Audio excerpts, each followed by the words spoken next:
우리 먼저 시 한 편을 좀 보겠습니다.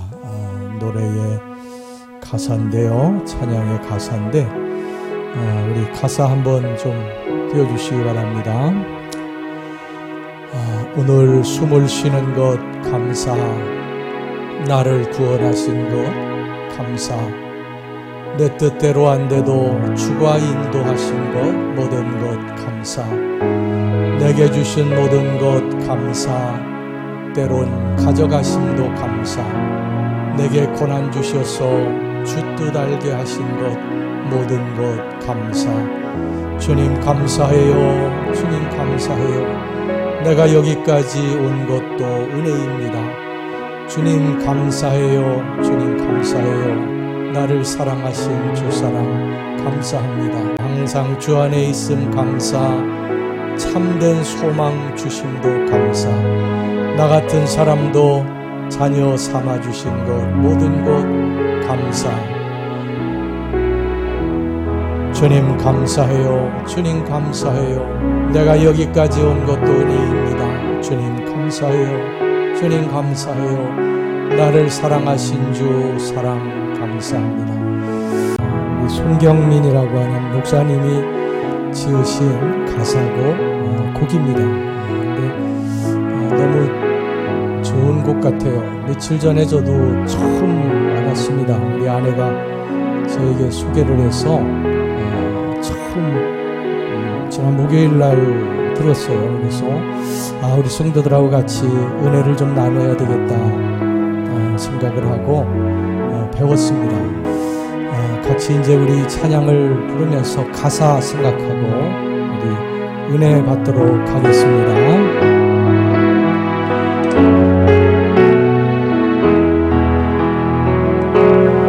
오늘 숨을 쉬는 것 감사,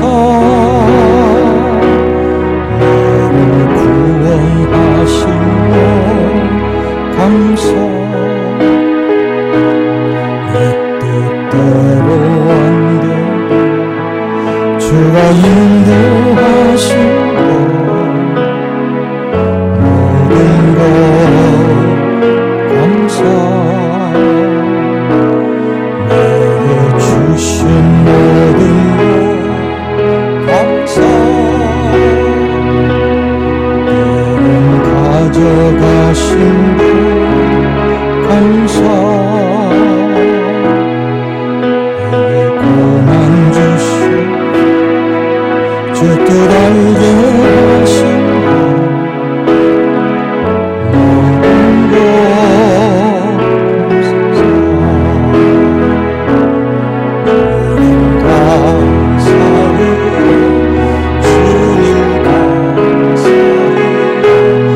내가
우리 주님 앞에 감사의 박수 올려드리겠습니다. 우리 예수 믿는 사람의 일생은 감사의 일생이 되어야 합니다. 나 같은 죄인이 구원받은 것 감사하고, 나 같은 죄인이 하나님의 사랑을 받고 사니 감사할 일입니다. 예수 믿는 그 순간부터 하나님의 나라에 갈 때까지 우리의 입에서 끊이지 않고 계속 나와야 할 것은 감사와 찬양인 줄로 믿습니다. 하나님 우리의 감사와 찬양을 너무너무 기뻐하십니다. 우리가 힘들고 어려운 상황 가운데서도 하나님 앞에 감사를 올리는 걸 하나님이 아세요. 너무나 힘들고 어려운 상황 가운데서도 하나님 앞에 우리들이 찬양을 올리는 것을, 눈물로 찬양을 올리는 것을 하나님이 아세요. 그래서 그것을 하나님이 아시고 그 상황 가운데서도 우리가 찬양하고 감사하고 기뻐하는 것을 하나님이 너무너무 기뻐하십니다. 그래서 여러분, 신앙이 성숙하면 성숙할수록, 신앙의 연륜이 쌓이면 쌓일수록, 직분을 받으면 받을수록 더 넘치는 감사로 주님 앞에 나아가야 할 줄로 믿습니다. 여러분, 우리가 신앙생활을 오래 했는데 우리들의 입술에 감사가 없다면요, 그 사람 문제가 있는 사람이에요. 문제를 만나도 감사, 어려운 가운데서도 감사, 환난 가운데서도 감사, 병들었어도 감사, 이렇게 우리가 감사로 나아갈 때 하나님이 기뻐하시고 그의 삶 가운데 놀라운 은혜를 베풀어 주실 줄 믿습니다. 첫째로 우리는 하나님 앞에 감사하고 찬양하고 기뻐하는데 온몸과 마음을 다해서 하나님 앞에 올려드려야 됩니다. 오늘 여기 본문에 1절 2절 말씀 보겠습니다. 온 땅이여 여호와께 즐거운 찬송을 부를지어다.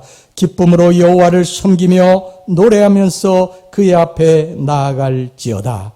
여기 즐거운 찬송을 부르라고 하는 원래 원어의 뜻은 뭐냐면요, 펄쩍펄쩍 뛰면서 하나님을 찬양하라는 그런 뜻입니다. 우리가 지금 뭐 운동 경기장에 가서 운동 경기를 보면서 막 펄쩍펄쩍 뛰고 막 춤추고 기뻐하면서 그렇게 응원하지는 못하지만, 옛날에는 우리가 그랬잖아요. 우리가 어떤 경기장에 가가지고 자기가 응원하는 그러한 팀이 막 골을 넣고 승리하게 되면 막 서로 부둥켜 안고 펄쩍펄쩍 뛰고 기뻐하고 즐거워하고 그랬지 않습니까? 꽤 오래전에 이 페루에서요, 처음 월드컵을 나가게 됐을 때 월드컵 그 게임을 하는데 페루 사람들이 얼마나 응원을 했던지요.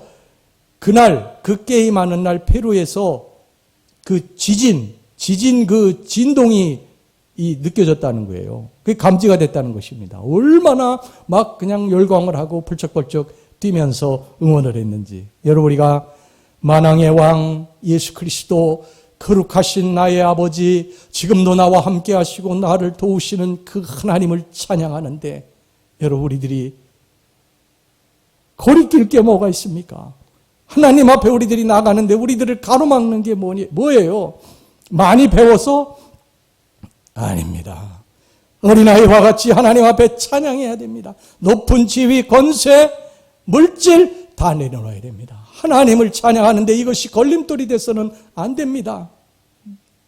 여러분, 다윗을 보시기 바랍니다. 다윗이 왕이 되고서 언약궤가 어디 있나 보니까 실로에 있다고 하는 것을 알게 되고, 실로에서 이제 언약궤가 들어올 때예요. 자기 집에서 그것을 보고서는 뛰쳐나가 가지고 옷도 제대로 갖춰 입지 않고 막 덩실덩실 막 춤을 춥니다. 왕이 그럴 수 있습니까? 백성들이 다 보고 있는데 왕이 채통도 없이 막 덩실덩실 춤을 추는 거예요. 그의 아내 미갈이 왕이, 자기 남편이 그렇게 하는 것을 보고요, 그를 힐난합니다. 왕이 채통도 없이 어떻게 그렇게 할 수가 있느냐고. 그때 여러분이 다윗이 뭐라고 한 줄 아십니까? 사무엘하 6장 21절 22절 말씀 보세요. 다윗이 미갈에게 이르되 이는 여호와 앞에서 한 것이니라. 그가 내 아버지와 그의 온 집을 버리시고 나를 택하사 나를 여호와의 백성 이스라엘의 주권자로 삼으셨으니 내가 여호와 앞에서 뛰놀리라. 내가 이보다 더 낮아져서 스스로 천하게 보일지라도 내가 말한 바 그의 집종에게는 내가 높임을 받으리라 한지라. 내가 만군의 여호와 앞에서 춤을 추는 것인데 무엇이 부끄럽느냐는 거예요. 왕의 채통 권위, 이게 무슨 소용이 있냐는 거예요. 더 낮아질 수 있다는 거예요. 여러분은 그럴 수 있습니까? 교회에서 박수 치고 찬양하자고 그래도요, 박수도 안 치는데. 여러분들 뭐 때문에 그러십니까? 교회 오면 세상의 모든 계급 다 내려놔야 됩니다. 하나님 만나면, 하나님의 은혜를 체험하면, 하나님이 베풀어 주신 그 은혜를 깨닫게 되면 나도 모르게 하나님 앞에 찬양하게 되고, 찬양할 때 그냥 찬양할 수도 없어서 막 눈물이 펑펑 쏟고요.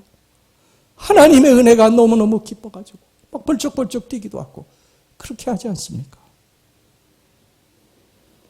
여러분, 성경의 가장 긴 책은 시편이에요. 시편 150편까지 있죠. 그런데 1편서부터 150편까지의 그 한 줄기 흐르는 그 강이 뭔지 아십니까? 여호와를 찬양하라. 여호와께 감사하라. 시편 150편 6절이 마지막 절이거든요. 근데 이 시편 150편 6절에 뭐라고 말씀하는지 보시기 바랍니다. 호흡이 있는 자마다 여호와를 어떻게 할지어다? 찬양할지어다. 할렐루야. 하나님을 찬양. 우리의 삶은 처음부터 끝까지 전부 하나님 찬양하는 것입니다. 여러분, 이사야 43장의 끝절에 하나님께서 뭐라고 그러셨습니까? 너희를 창조하신 것은 내가 찬송을 받기 위함이라고. 그러니 하나님이 얼마나 기뻐하시겠습니까? 우리들이 찬송받을 수 있는 그런 상황이 아닌데도 하나님 감사합니다. 하나님 찬양을 받았소서. 하나님이 그걸 얼마나 기뻐하시는지, 하나님이 다 아시거든. 그 상황을 다 아시거든. 얼마나 어렵고 힘드는데 그 찬양하는 거 다 아시거든요. 여러분, 감사가 여러분의 운명을 바꾸시는 것을 믿으시기 바랍니다. 여러분이 절망에 처했을 때 감사하면요, 절망이 변하여 희망이 되는 것입니다. 슬픔에 처했을 때 하나님 앞에 찬양하고 감사하면 그 슬픔이 기쁨으로 바뀌게 됩니다. 문제가 변해서 응답과 축복이 됩니다. 하나님이 그렇게 만들어 주십니다. 그것을 다 보시는 하나님이 그렇게 만들어 주세요. 시편 50편 23절 말씀 보시기 바랍니다. 감사로 제사를 드리는 자가 나를 영화롭게 하나니. 우리가 하나님 앞에 감사하다고 준 것도 별로 없는데 감사하다고. 어떤 사람은 막 준 건 많은데도 매일 투덜거리는 사람인데, 어떤 사람은 준 게 별로 없는데도 하나님 감사합니다. 이게 하나님을 영화롭게 한다는 거예요. 하나님을 기쁘시게 한다는 것입니다. 그러면서 하나님 뭐라고 하십니까? 그의 행위를 옳게 하는 자에게 내가 하나님의 구원을 보이리라. 힘들고 어려운 상황 가운데 하나님 앞에 감사하는 자, 그 문제를 해결해 주신다는 것입니다. 우리가 힘들어도 감사, 고난 가운데도 감사, 불구덩이 속에서도 감사, 물속에서도 감사, 병들어도 감사, 먹을 것이 떨어져도 감사, 길이 막혔을 때도 감사. 이렇게 감사로 나아가면 하나님이 구원의 길을 우리들에게 베풀어 주신다는 것입니다. 입만 열면 투덜거리는 사람이 있어요. 투덜이야, 투덜이. 이 사람은 어디를 가든지 투덜거려요. 어떤 투덜이가 있었대, 불평촌에 투덜이가. 매일 투덜거리는 사람이에요. 근데 어떤 사람이 감사촌이라는 데를 한번 가보라고 그렇게 이야기를 했답니다. 그 감사촌은 뭐 하는 데냐니까 거기는 감사만 한대, 사람들이. 그래가지고 이 불평촌에 있는 투덜이가 감사촌으로 갔습니다. 감사촌으로 가가지고서 이렇게 보니까 거기 있는 사람들은 그냥 먹을 것도 별로 변변치 않은데 감사. 몸에 병이 들어가지고 힘드는데도 감사. 그냥 이것도 감사, 저것도 감사, 계속 감사 하더래. 그래서 자기도 감사 했대, 억지로. 그리고 이제 한 주간이 딱 끝나고서 돌아가면서 이 사람이 뭐라고 그러는 거 아니? 아유, 뭐 여기 와가지고 한 주간 동안 먹는 것도 변변치 않고 그냥 한 주간 동안 감사만 하느라고 입만 아프네. 그러고서 가더래. 투덜거리는 사람은요, 늘 투덜거려요. 무엇을 주어도 잠깐 기뻐하다가 금방 또 투덜거립니다. 이스라엘 백성들이 그렇지 않습니까? 광야에서 나와가지고 먹을 것이 주어졌을 때 찬양했고, 홍해가 갈라졌을 때 찬양했고, 마실 물을 주었을 때 찬양했고, 그 외에는 계속 불평합니다. 여러분, 투덜거리는 사람은요, 인생이 잘 안 됩니다. 왜 그런 줄 아세요? 입의 말로 얽히기 때문에 그런 것입니다. 말한 대로 되기 때문에 그래요. 우리 인생은 말한 대로 되는 것입니다. 잠언서 6장 2절 말씀 보세요. 내 입의 말로 내가 얽혔으며 내 입의 말로 인하여 잡히게 되었느니라. 지금은 힘들어도 잘 될 것을 믿고 감사, 좋은 일이 있을 것을 믿고 감사, 병이 들었어도 치료할 것을 믿고 감사, 길이 막혀도 열릴 것을 믿고 감사. 그렇게 감사하면 정말 그렇게 바뀌게 되는 줄로 믿습니다. 그러면 안 된다고 하고 힘들다고 하고 이게 뭐냐고 그러고 죽겠다고 그러고 그러면 그 입술대로 그 사람은 안 됩니다. 그건 입의 말로 얽히기 때문에 안 되는 것입니다. 여러분 무슨 문제를 만났는지 감사로 우리 나아갑시다. 할렐루야. 그 다음에 두 번째입니다. 우리를 지으시고 기르시는 하나님 앞에 감사해야 됩니다. 오늘 본문의 3절 말씀입니다. 여호와가 우리 하나님이신 줄 너희는 알지어다. 그는 우리를 지으시니요 우리는 그의 것이니 그의 백성이요 그의 기르시는 양이로다. 하나님이 우리를 지으셨습니다. 하나님이 우리를 창조하셨습니다. 성경의 곳곳에서 이것을 말씀하고 있습니다. 창세기 1장 26절 전반절 말씀 보세요. 하나님이 이르시되 우리의 형상을 따라 우리의 모양대로 우리가 사람을 만들고, 우리가 우연히 생겨난 존재가 아닙니다. 진화해가지고 이렇게 해가지고 원숭이가 초상인데 이렇게 해가지고 진화해가지고 인간이 된 것이 아닙니다. 세계적 원자력 공학자이며 교육자이니 장승훈 한동대 총장이라고 계시는데 여기 우리 화면에 나와 있죠. 1976년 서울대 핵공학과를 졸업을 했습니다. 그리고 미국의 MIT에서 핵공학 석박사 학위를 받았어요. 82년에는 카이스트 원자력 및 양자공학과 교수로 부임을 해서 인재를 양성했고 2014년에는 과학자로 최고 영예를 상징하는 과학기술 훈장 창조장 1등급을 받았습니다. 그는 과학자로서 과학자들이 창조를 잘 안 믿거든요. 근데 이분은 창조를 분명히 믿는데 그 창조를 믿는 이유에 대해서 이렇게 이야기합니다. 무에서 유는 나올 수 없다.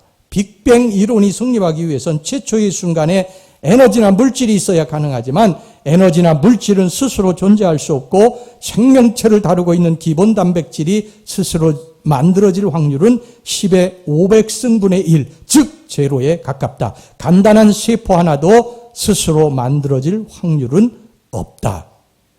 그리고 이분이 진화론에 대해서 이야기를 하는데 무척주 동물, 척추 동물, 양서류, 파충류, 조류, 포유류, 유인원, 현생 인류에 이르는 점진적 진화 과정. 이걸 진화론이거든요. 이렇게 이제 점점 변화돼 가지고 지금의 우리들의 그 현생 인류가 됐다고 그렇게 이야기를 하는데 진화를 입증할 중간 단계의 화석이 발견이 돼야 되는데 예를 들면은 이런 단계에서 포유류, 유인원, 조류, 파충류 이런 과정에 어떤 화석이 발견됐는데 화석이 발견된 적이 없다는 것입니다. 이론적으로도 중간 화석은 공식적으로 한 개도 인정받지 못했다고 그가 이야기를 합니다. 여러분 우리의 조상이 원숭이입니까? 침팬지입니까? 원숭이하고 침팬지가 진화해서 지금 우리가 인간이 된 것입니까? 아닙니다. 성경은 뭐라고 말씀합니까? 하나님이 우리를 창조하셨다는 것입니다. 창세기 2장 7절 말씀 보세요. 여호와 하나님이 땅의 흙으로 사람을 지으시고 생기를 그 코에 불어넣으시니 사람이 뭐가 되니라? 생명이 되니라. 이사야 43장 7절 말씀입니다. 내 이름으로 불려지는 모든 자 곧 내가 내 영광을 위하여 창조한 자를 오게 하라. 그를 내가 지었고 그를 내가 만들었느니라. 이것을 믿으시기 바랍니다. 진화론은 틀린 학설입니다. 옛날에 우리 학교 다닐 때만 해도 진화론이 대세였어요. 근데 지금은 진화론을 믿는 학자들 거의 없습니다. 진화론이 틀렸다는 것입니다. 학설적으로 이론적으로 뒷받침할 만한 그런 근거가 발견되지 않았어요. 하나님이 우리를 창조하셨고 창조하셨을 뿐만 아니라 하나님 지금도 우리를 기르시고 계시는 것을 믿으시기 바랍니다. 하나님이 우리들의 아버지세요. 우리들의 아버지. 너희들끼리 잘 살아봐라. 내가 너희들 창조했으니까 너희들끼리 잘 살아봐라가 아닙니다. 여러분 한때 영국에 이신론이라고 있었거든요. 이신론은 뭐냐면은 모든 종교의 보편성을 인정을 합니다. 다 종교가 다 똑같다. 종교의 보편성을 인정을 하고 그 다음에 하나님이 인간을 창조하시고 방치하셨다는 거예요. 너희들끼리 살아보라고 그렇게 하셨다는 거예요. 마치 시계공업자가 시계를 만들고 그리고 시계를 제가 가도록 그렇게 하는 것처럼 하나님이 우리 인간을 만드시고 그렇게 놔두셨다는 거예요. 틀린 학설입니다. 여러분 이거는 이단입니다. 이 신론은 이단이에요. 하나님이 우리를 창조하시고 너희들끼리 살아보라고 하신 것이 아니라 하나님은 지금도 살아계셔서 우리에게 간섭하시고 우리의 기도를 들으시고 우리의 힘들고 어려운 형편을 보시고 우리의 문제를 해결해 주시는 분임을 믿으시기를 바랍니다. 하나님이 살아계신 분이세요. 하나님 지금 우리들을 기르십니다. 우리를 먹이시고 입히시고 기르십니다. 여호와는 나의 목자십니다. 우린 양이에요. 여러분, 양은 하는 게 없습니다. 양이 하는 건 딱 하나 있어요.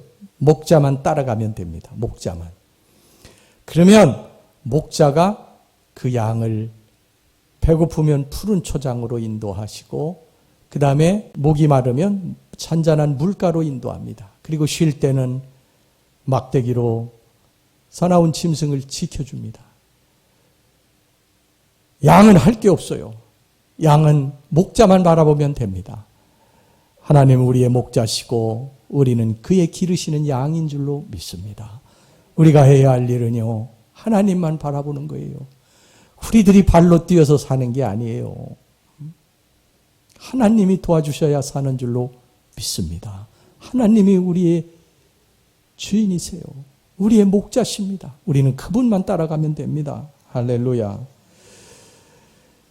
그런데 우리는 과연 하나님 한 분만 있으면 된다고 생각하고 살아가느냐? 하나님 한 분만으로 만족하냐? 안 그렇죠. 솔직히 우리가 그렇습니까? 하나님도 계셔야 되지만 돈도 있어야 되고, 하나님도 계셔야 되지만은 인맥도 있어야 되고, 하나님도 있어야 되지만 경험도 있어야 되고, 여러분, 우리들은 하나님 외의 것들을 또 더 우리들이 원하지 않습니까? 불평은 왜 나오는 줄 아세요? 우리들이 원하는 것이 이루어지지 않을 때 불평이 나오는 거예요. 그런데 우리는 하나님 한 분 외에 너무 많은 것들을 원해요. 그런데 그것이 다 이루어질 수가 없으니까 불평이 나오는 거예요. 몽골에서 선교하는 이 선교사님의 간증인데요. 몽골에서 사역하는 중에 한 여학생이 예수를 믿게 됐습니다. 예수를 믿고 정말 열심히 했어요. 열심히 예배드리고 열심히 기도하고 열심히 헌신하고 순종해서 살았습니다. 그런데 잘 되기는커녕 점점 힘들고 어려운 일들이 닥쳤어요. 동생이 자살까지 했습니다. 그 학생은 생각했습니다. 하나님이 살아계시다면 어떻게 우리 가정에 내가 예수 믿는데 이렇게 힘들고 어려운 일이 닥칠 수가 있을까? 동생은 자살까지 하고 이럴 수 없다. 그러고서 탄식하면서 이제 교회를 떠나려고 하더래요. 신앙을 버리려고 하더래요. 그래서 그 선교사님이 그 여학생을 불러가지고 이렇게 물었답니다. 너는 하나님 한 분으로 만족하냐? 하나님 한 분으로 너 충분하냐? 그때 이 여학생이 퍼뜩 떠오른 것이, 그렇구나. 내가 하나님 한 분만으로 만족하지 않았구나. 내가 하나님 한 분만으로 충분하지 않았구나. 내가 원하는 것이 있었구나. 돈, 또 건강, 직장, 여러 가지 내가 원하는 것이 하나님 외에 원하는 것이 있었구나. 아까도 제가 말씀드렸습니다만 하나님 외에 원하는 것이 이루어지지 않으니까 불평이 나오게 된 것입니다. 그래서 이 자매가 이걸 깨닫고요. 그 다음서부터는 이제 하나님 한 분만으로 만족하고 하나님 한 분만으로 충분합니다. 그러고서 감사하고 살았다는 것입니다. 하나님 한 분만으로 우리들이 만족하고 하나님 한 분만으로 우리가 충분하다고 여기고 살면 하나님이 우리의 아버지가 되셔서 우리의 목자가 되셔서 우리를 푸른 초장으로 잔잔한 물가로 인도해 주실 줄로 믿습니다. 우리는 그렇게 사는 거예요. 우리는 그렇게 믿고 따라가면서 사는 것입니다. 세 번째입니다. 마지막으로 우리 나에게 베푸신 하나님의 선하심과 인자하심을 인하여 감사해야 될 것입니다. 오늘 본문의 4절 5절입니다. 감사함으로 그의 문에 들어가며 찬송함으로 그의 궁정에 들어가서 그에게 감사하며 그의 이름을 송축할지어다. 여호와는 선하시니 그의 인자하심이 영원하고 그의 성실하심이 대대에 이르리로다. 하나님 우리들에게 정말 많은 것을 베풀어 주셨습니다. 우리가 이것을 당연한 것으로 여기고 살아서 그렇죠. 모든 것들이 다 하나님의 은혜로 여기까지 온 것입니다. 누구는 깨닫고 누구는 깨닫지 못해서 감사하고 감사하지 못하는 것뿐이지 하나님의 은혜는 모두에게 다 똑같이 임해서 우리가 여기까지 온 줄로 믿습니다. 걷는 것, 보는 것, 숨 쉬는 것, 먹는 것, 듣는 것, 눕는 것 다 그렇습니다. 여러분 당연히 걷는 것 같습니까? 당연히 걷는 것 같아요. 교통사고 당해서 또는 뇌경 속으로 한 발 한 발 내디딜 때마다 힘들어하는 분들이 있다는 사실을 아세요? 오늘 일부 예배에도 우리 새신자 우리 남편이 교회 나오셨는데 뇌경색으로다가 잘 제대로 걷질 못하세요. 우리 왕종열 성도님이라고. 그래서 예배 1층에서 드리시다가 그래도 2층으로 오셔서 예배 드리겠다고 2층으로 이렇게 그렇게 오잖아. 한 발 한 발 내드릴 때만 너무 힘들고 어려우시고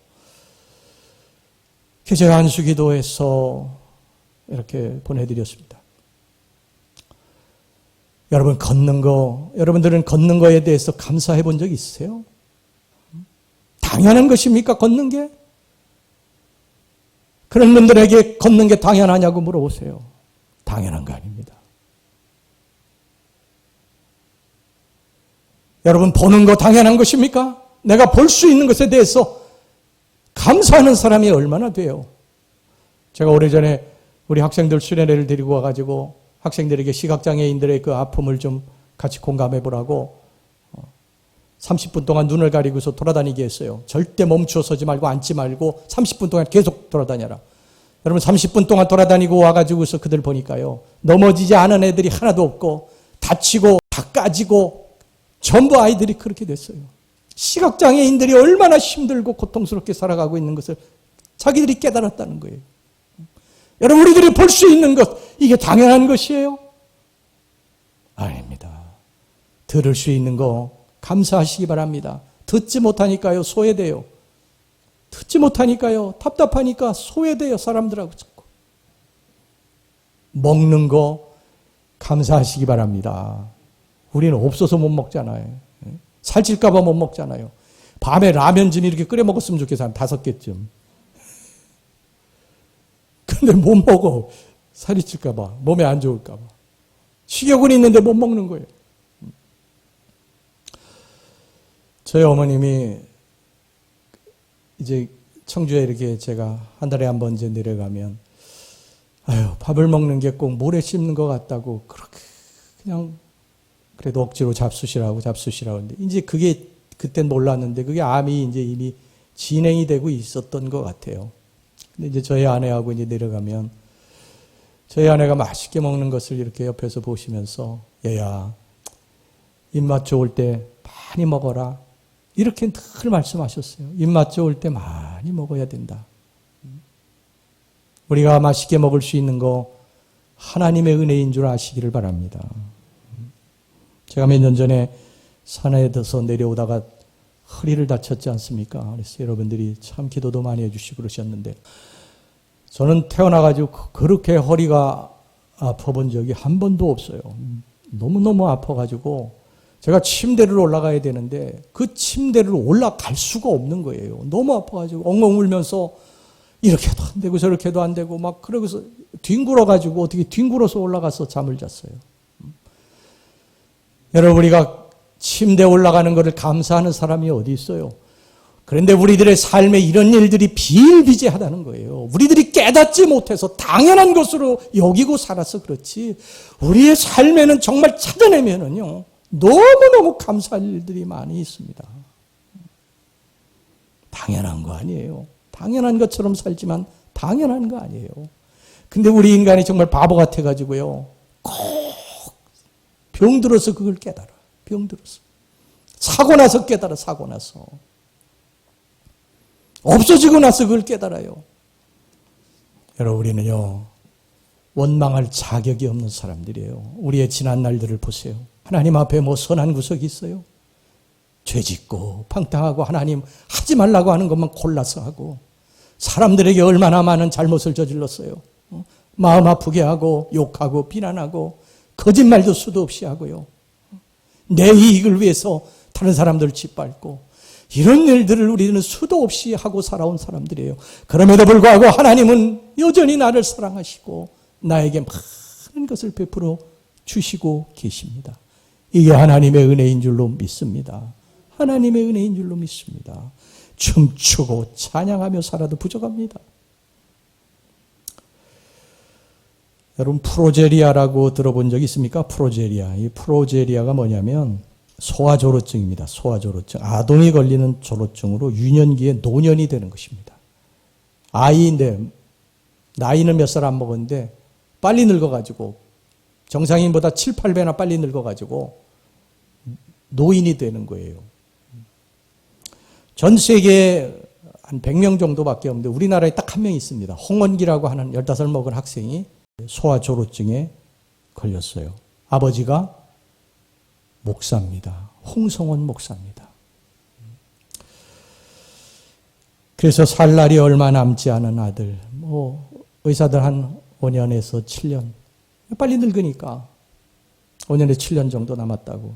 그런데 살 날이 얼마 남지 않은 아들을 바라보면서 내 새끼손가락 아들이라고 하는 책을 냈습니다. 아버지보다 더 늙었잖아요, 아이가. 이게 소아조루증입니다. 이 홍성원 목사님이요, 아들이 소아조루증에 걸렸다는 소리를 듣고 너무 기가 막히고 이해가 되지 않았습니다. 하나님, 소아조루증이 대한민국에 한 명이 있다는데 어떻게 그 한 명이 하필이면 내 아들입니까? 하나님, 아버지께 제 삶을 드리겠다고 제가 약속하고 이 길을 왔는데 왜 저한테 이러십니까? 많은 것 바라는 것도 아닙니다.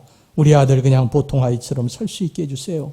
불쌍한 우리 아이 도와주세요. 수도 없이 하나님의 뜻을 물었지만 하나님 대답지 않으셨습니다. 자신의 병을 알게 된 이 아이도요, 이렇게 이야기를 해서 부모의 마음을 아프게 하는 거예요. 엄마, 나 엄마보다 하늘나라 먼저 가는 거야. 하나님 아버지, 저 빨리 데려가지 마세요. 엄마랑 동생이랑 오래오래 살고 싶어요. 그 말을 듣는 부모 마음이 얼마나 찢어지겠습니까?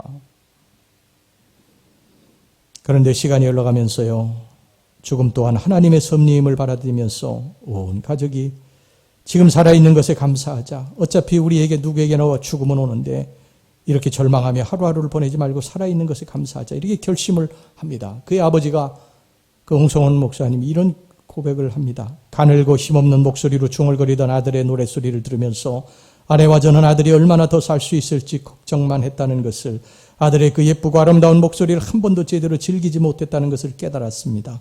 그리고 하나님께서 왜 저한테 아들을 주셨는지 알 것 같았습니다. 다른 사람에게 갔으면 매일 슬퍼했을 텐데 전 밝고 긍정적인 사람이니까 그래서 저한테 그 아들을 주셨다는 것을요. 12살 생일 때 이렇게 감사를 했어요. 하나님 앞에 이 아버지가. 하나님 아버지 감사합니다. 사랑하는 우리 아들 초등학교 5학년이 되었습니다. 이렇게 부모와 자식으로 맺어준 아버지의 손길에 감사드립니다. 우리 가족 하루하루 최선을 다해 행복하게 살겠습니다. 그 아들도, 원기도 신앙을 회복하면서요, 이런 신앙적인 고백을 했습니다. 사람은 누구나 다 하나님 만나러 가요. 그건 하나님만 아세요. 그러니까 매일 웃으면서 행복하게 살면 돼요.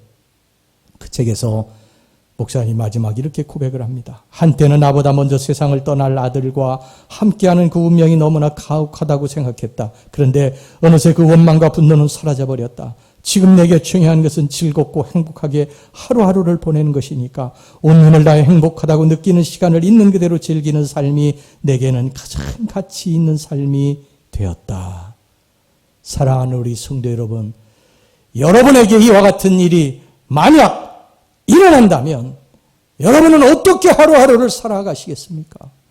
함께 부대끼고 웃고 나누며 살아가는 사람, 티격태격해도 내 남편과 아내가 있는 그러한 소박하지만 아름답고 행복한 삶, 옆에 있는 것만으로도 좋은 삶, 여러분, 이것이 행복인데 우리는 너무나 많은 것들을 갖지 못했다고 불평하고 원망하며 살고 있지는 않는가? 여러분, 숨 쉬는 것 자체 우리 감사합시다. 보는 거 감사합시다. 들을 수 있는 귀 주신 거 감사합시다. 먹을 수 있는 거 감사합시다. 걸을 수 있는 거 감사합시다. 뭐가 불평이고 뭐가 원망입니까? 우리 같으면 춤추고 다닐 사람들 세상에 수도 없이 많아요. 그런데도 투덜거리는 사람이 있지 않습니까? 문제 바라보지 말고, 절망 바라보지 말고, 상처 바라보지 말고, 아픔 바라보지 말고, 내가 오늘 살아있음에 우리 감사하고 살아갑시다. 할렐루야. 다음 주일에는 우리가 이제 추수감사절로 지킵니다. 감사를 회복하는 날이에요. 감사하지 못하고 살던 날을 회개하는 날입니다. 그리고 감사를 결단하는 날입니다. 지난 1년 동안 하나님의 은혜로 살아왔다고 여러분 믿고 고백하시는 분은 하나님 앞에 최선을 다해서 감사하시기를 바랍니다. 이게 우리들이 해야 할 도리입니다. 하나님이 하셨다고 믿는 분들은 하나님을 향해서 최선을 다하셔야 됩니다. 그러나 하나님이 하시지 않았다고 믿으면 여러분들의 믿음대로 하셔도 돼요. 그러나 지난 1년을 뒤돌아보니 모든 것이 다 하나님의 은혜였습니다.